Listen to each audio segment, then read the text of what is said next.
ya njala, bibi anaenda upoli wa kufunja mkuu. Balipotelea kule habakurudi. 4 mois hii.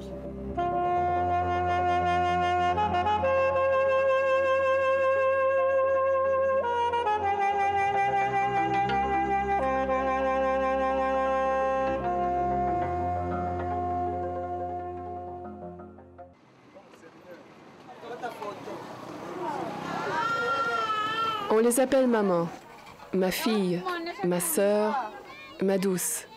Mais pendant les conflits, elles deviennent tout simplement des dommages collatéraux. Un nombre sur une fiche d'hôpital. Pour celles qui ont eu de la chance, un numéro d'enregistrement dans un camp de déplacés ou juste une ombre dans la mémoire de ceux qui les ont croisées. Elles étaient des femmes, des filles, elles sont devenues des victimes du viol.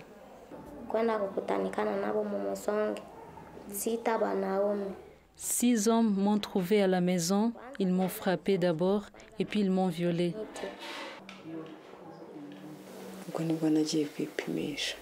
Je suis allée faire le dépistage et on m'a dit que le résultat était positif. Depuis lors, j'ai la difficulté de partager ces résultats avec les miens.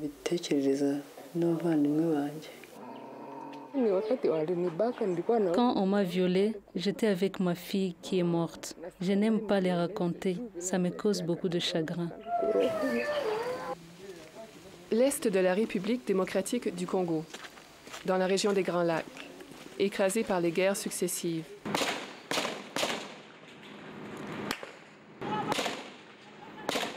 Tout parcours s'avère dangereux. Plusieurs groupes armés ont élu domicile dans sa forêt équatoriale dans les années 90. Des militaires de l'armée nationale affamés, mal payés, y sèment aussi la terreur. Pillages, tueries, viols font partie du lot quotidien. Les femmes et les filles violées dans cette région en République démocratique du Congo se comptent par centaines de milliers. Les ONG sur place, travaillant avec les femmes, s'accordent pour dire que nulle part ailleurs au monde, on utilise autant le viol comme arme de guerre. On parle d'atrocités, de tortures sexuelles et même de tentatives d'élimination de la femme. On m'a violée au mois de décembre 2007. Les militaires sont arrivés à la maison. Ils ont tué le propriétaire, ensuite 3 militaires m'ont violée.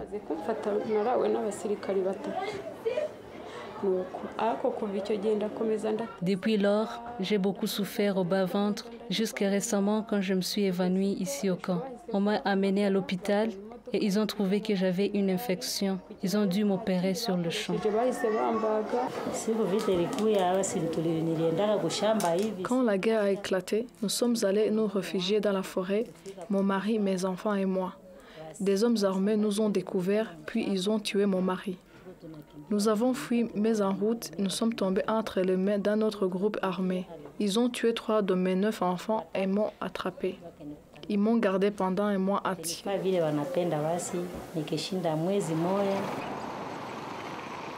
Goma, capitale du Nord Kivu. Ici non plus, les femmes sont loin d'être à l'abri. Il y a des parents qui ont l'habitude d'envoyer leurs enfants le soir. Nous avons des témoignages de jeunes filles qui nous disent « On m'a envoyé acheter du pétrole à 18 h et les voyous m'ont attrapé en chemin ».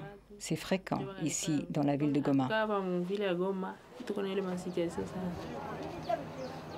Tout à côté, au Rwanda, le viol a été utilisé comme arme de génocide en 1994. Au moins 250 000 femmes ont été violées durant les 100 jours de génocide selon l'ONU. On estime que 70% des survivantes sont atteintes du VIH. La guerre est terminée au Rwanda, mais les femmes continuent d'être agressées. J'ai quitté Tchangougou pour chercher du travail à Kigali. Là où j'ai trouvé du travail, j'y ai passé 1 année et 7 mois. Et pendant tout ce temps, mon patron m'a harcelé sexuellement sans cesse. Un jour, sa femme est partie en voyage Il m'a alors enfermée dans sa chambre pendant 3 jours pour me violer.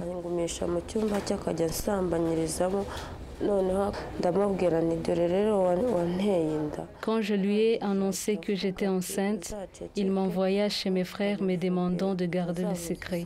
Il m'a dit qu'il allait me donner 150 000 francs pour m'aider et retourner chez moi à Cyangugu. Venu le temps de partir, il a refusé de payer.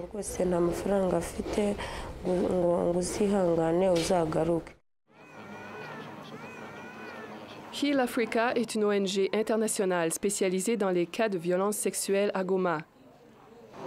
On y trouve un hôpital, des services d'appui psychologique, juridique et d'aide à la réinsertion sociale. Oui, notre projet ici s'appelle Guérir mon peuple. Guérir mon peuple, c'est un cri d'alarme que nous lançons pour dire que tout le monde doit s'impliquer. Puisque le peuple est en train de souffrir, il faut que tout le monde se mette debout pour voir comment on peut éradiquer ces violences sexuelles.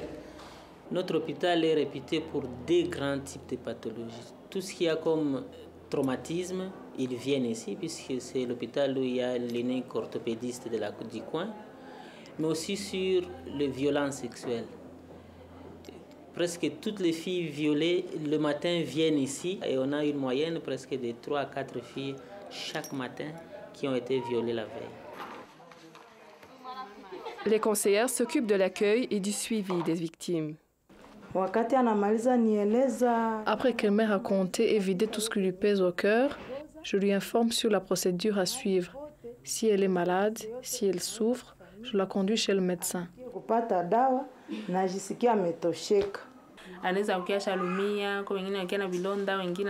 Des fois, elles arrivent ici avec des blessures parce qu'elles se débattent avec les malfaiteurs.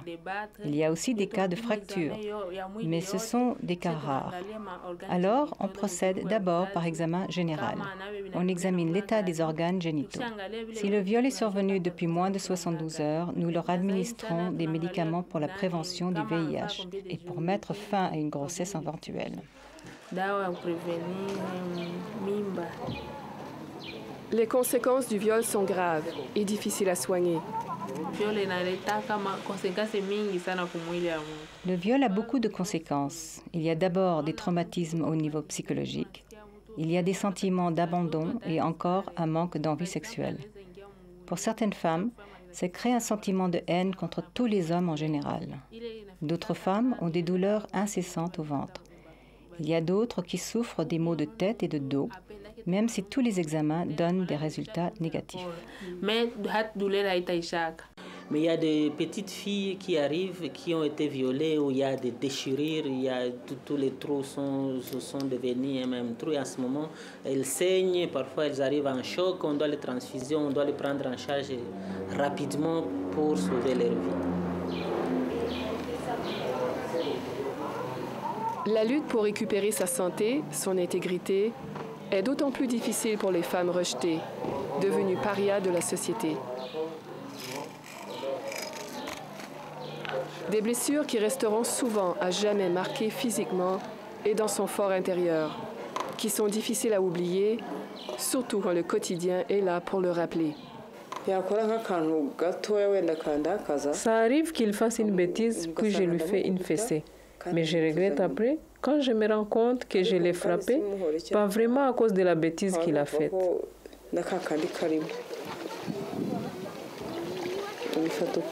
Je suis obligée de l'accepter et de le supporter. C'est mon enfant malgré tout.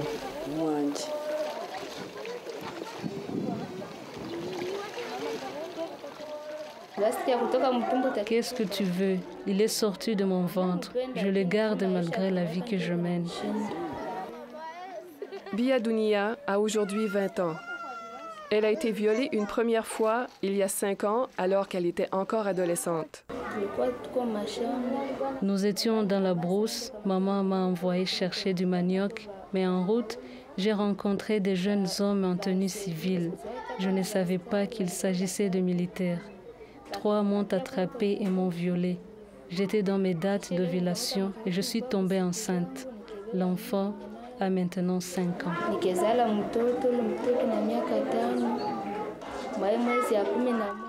Avec la reprise des hostilités en novembre, On m'a encore violée et je suis à nouveau enceinte.